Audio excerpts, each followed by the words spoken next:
encore dans cette nouvelle vidéo. Pour toi qui me découvre pour la première fois, j'aimerais me présenter vis-à-vis de toi. Je suis Etonoki Atoma, le rêveur africain. Sur cette chaîne, nous parlons du business, d'entrepreneuriat, d'investissement et du mindset.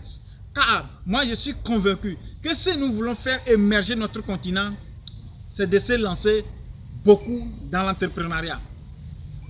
Aujourd'hui, avec l'inflation et avec la cherté de la vie, il est vraiment très difficile de pouvoir vivre avec son salaire décemment jusqu'à la fin du mois. Vu cela, j'ai réfléchi et j'ai trouvé des idées de business que j'aimerais partager avec toi en tant qu'un salarié, en tant qu'un fonctionnaire que tu pouvais implémenter dès aujourd'hui afin d'augmenter ton revenu. Alors si tu n'es pas encore abonné sur cette chaîne, je t'invite à t'abonner, à activer toutes les cloches de notification afin de ne manquer de nos prochaines vidéos. La première idée de business que j'aimerais te proposer en tant qu'un fonctionnaire, c'est de te lancer dans la restauration. Pourquoi se lancer dans la restauration en tant qu'un fonctionnaire? J'ai constaté qu'avec la tâche, avec les services, la majorité des fonctionnaires n'arrivent pas à aller à la maison à midi pour manger. Alors ce qui les oblige à aller manger dans des restaurants. Alors, en tant que fonctionnaire, si tu ouvres ton restaurant, tu peux facilement en parler à tes collègues, tu peux facilement en parler à tes amis, à tes contacts, à tes relations, que tu as ton restaurant à tel endroit. Je pense que prochainement, lorsqu'ils voudront aller manger à midi, c'est dans ton restaurant qu'ils viendront manger. Je t'invite vraiment à pouvoir implémenter ce business. Je sais que ça va marcher. Oui, puisque tu n'es pas seul dans les services, tu n'es pas seul dans l'entreprise. Alors comment cela va se passer? Que lorsque tes amis vont vouloir aller manger à midi, ils vont t'éviter. Ils vont vraiment t'encourager en venant manger dans ton restaurant. La deuxième idée de business que j'aimerais partager avec toi en tant qu'un fonctionnaire, c'est de te lancer dans le printing ou dans la blanchisserie. Oui, il a constaté que la majorité des fonctionnaires, la majorité des salariés, compte tenu du temps, ils sont obligés d'apporter leur tenue de service dans le pressing. Alors en tant qu'un fonctionnaire, si tu te lances dans ce business, c'est le même processus, c'est la même stratégie que tu pouvais mettre en place comme la restauration. Tu en parles à tes voisins, tu en parles à tes collègues du service, tu en parles à tes contacts et à tes amis.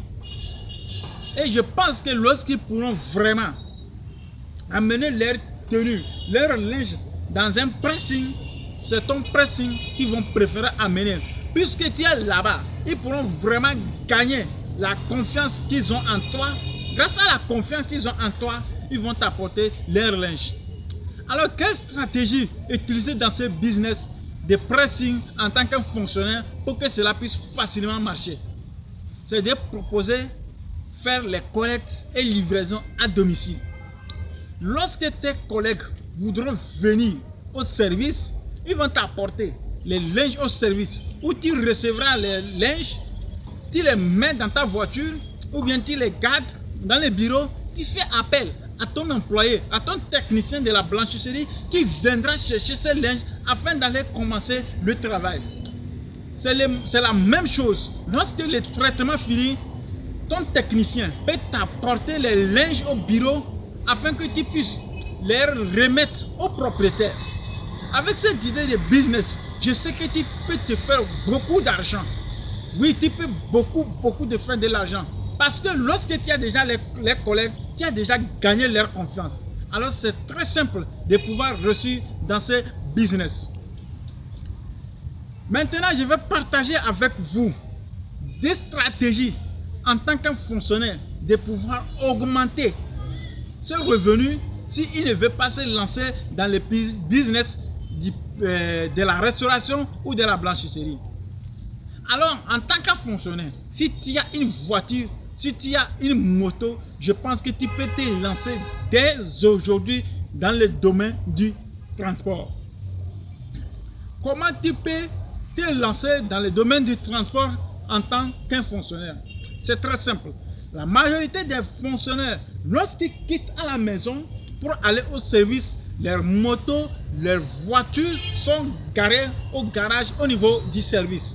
Ce qui veut dire que depuis le matin jusqu'à la soirée, la moto ou bien la voiture reste immobile. Avec ça, dans le peu de salaire que tu es obligé de prélever dedans pour aller faire l'entretien, aller payer des assurances, etc. etc.